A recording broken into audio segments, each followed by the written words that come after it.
Welcome to another episode of 5 for 5. I'm your host, Derek Brown, and we're with today's guest, Erin Blatzer, Director of Business Development at the Houston Museum of Natural Science. Erin, it's a pleasure. Thank you for coming offline and spending a few minutes. I know we've exchanged over Twitter and all the other social media channels possible, so it's great to meet you and talk face to face. Definitely. Tell us about your role at the Houston Museum of Natural Science. Well, you mentioned online. I was the director of online media for the museum until very recently, which means I did all of the email marketing, website development, social networks, search marketing, all that stuff. And just recently have assumed the role of director of business development, which means that I'll be looking towards growing the museum and making sure that we are offering our educational resources to as many people in the city of Houston as possible, and as far beyond that as we can go. Now, tell us about some of those exciting things going on for 2012 at the Houston Museum of Natural Science. Well, the biggest thing is our expansion. So this summer, we're going to be opening a brand new hall that is 4 stories tall. It's the size of a football field. The building itself is almost complete, and we're going to start installing the blockbuster new exhibition that's going to lead the new hall pretty soon, and that is going to be, in my opinion, it's going to be the world's finest paleontology hall. It is going to have dinosaurs all over the place in incredibly dynamic poses. We're talking about T-Rex attacking a nest of pterosaurs, trying to get at their babies, and everything from the Big Bang to the beginnings of human evolution is going to be represented in the hall, and it's enormous. I've walked through the empty space. It's going to be absolutely spectacular. And I would like to mention that members will be able to see it first. So if you are not a member, you should definitely become one immediately.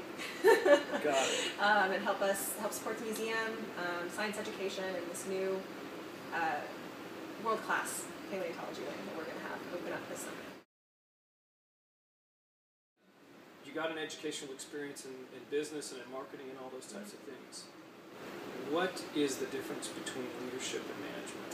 I think that's a really interesting question, and I think that the difference is that leadership is about vision, whereas management is about how you implement that vision. So a good leader is going to be able to provide the vision and also do the management aspect of it, whereas you can have a manager that doesn't necessarily need that leadership capacity. So whereas management is about getting you to the top of the mountain that you're on, I think leadership is about finding what that next mountain is going to be. Leaders almost have superpowers of their own, right? Yeah. So you get a superpower for one day at work. Mm-hmm. What is it, and what would you do with it? Well, hopefully I would use it for good and not evil. I know that I would use it for good. The thing that immediately came to my mind was the ability to read other people's minds. Okay. Because I feel like a lot of times when you are trying to perhaps bring about a change of some sort, you run into a lot of roadblocks that aren't necessarily about what people say they're about. And so kind of knowing what those motivations are, what they really are, you can accomplish a lot more, a lot faster. And so, telepathy would be sort of a cheat, super easy way to do it, and I would make sure to schedule all of my really important meetings on that day. But I really feel that really excellent communication and relationship skills are almost a way to have that superpower without being creepy and actually reading people's minds. Right. So that's something that I strive to develop. If you could have witnessed one event in history, which one would it be and why? Well, I kind of cheated on this because I really thought of it as I brought in the idea of an event. Okay. I think that I would like to witness the revolution, specifically from the First Continental Congress to the Constitutional Convention. It's a period in history that has always fascinated me. Most of my favorite historical figures come from that period, and most of them were involved in those events. Benjamin Franklin is a particular hero of mine that I would just absolutely die to be able to meet. He was a scientist, a civic leader, incredibly successful businessman. Every aspect of what a human can really be, he pursued and was wildly successful with most of those things. So I think seeing him operate within actual historical events would be pretty amazing. So to hear the arguments and to hear the compromises as they were being made would be fascinating. And then hopefully I could, record it and bring it to the future back with me and maybe solve some of these problems. Sounds like you would just need to take your iPhone and your superpower for that day, and you'd be good. Yes, and then hopefully they wouldn't hang me for a witch. Right. and I would make it back alive and share everything with everybody else. So. I'll have to work on getting you the DeLorean next. Yes, absolutely. What accomplishment are you most proud of? I think we're going to have to go back to that MBA. It was incredibly challenging for me. My undergraduate degree was a liberal arts degree.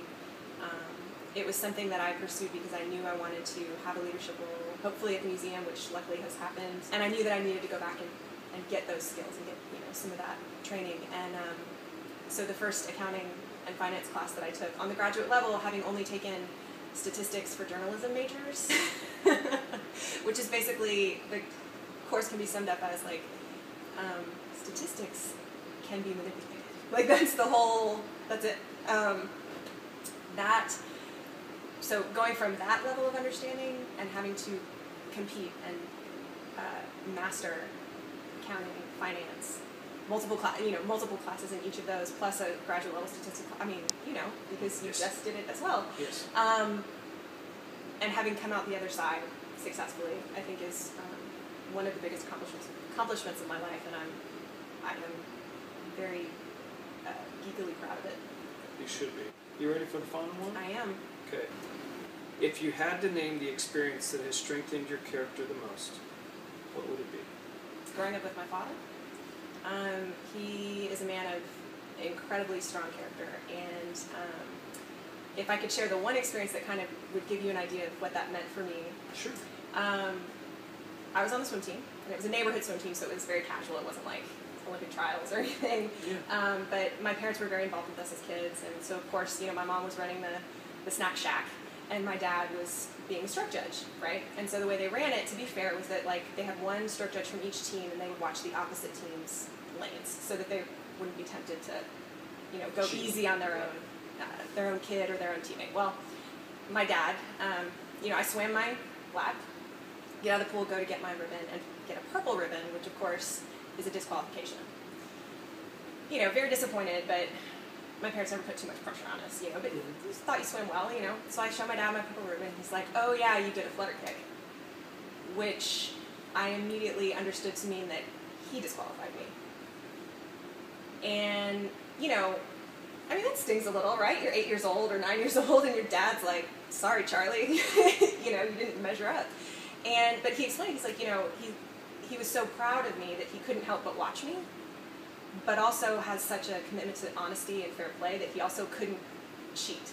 And my parents have raised two very independent women, and I think exactly because of those lessons like that, experiences like that. Our thanks to Erin Blatzer for joining us for today's episode of 5 for 5 TV. You can find the Houston Museum of Natural Science online at hmns.org. For more episodes of 5 for 5, find us online at 5for5.tv.